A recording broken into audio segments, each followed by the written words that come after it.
very early on, right when we were taking and finishing our Series A, I had an option. I had a deal on the table.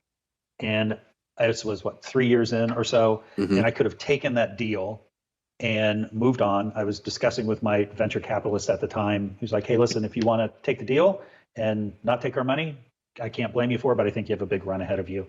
And I look back and we're very, very happy we exited the way we did. However, very early on, if we would have exited then, a couple things would have happened. First of all, recycled capital, as you know, so the ability to take that capital into something else. Second of all, there's a notch on your belt for getting a win, which makes it even easier down the road to raise capital.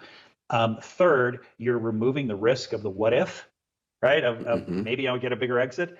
And I would never fault a person. In fact, I talked to a friend the other day who's never raised a dime, and he's like, well, they want to buy my business and it's like $8 million, but I think I can, turn it to 50 million. I'm like, dude, it's $8 million. You're the sole owner.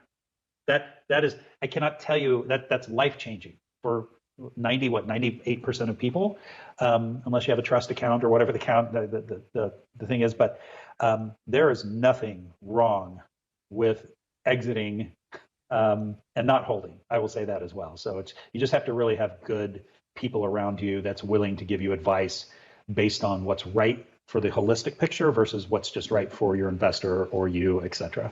Yeah, that's really well said.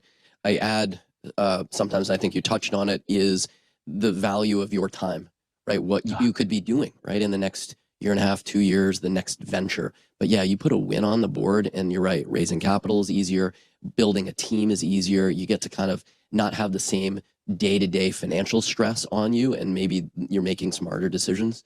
And the utility of the dollar after $8 million, it's like, come on, right? Yeah, we read about the big, TechCrunch unicorn exits, but that's not the world we all live in.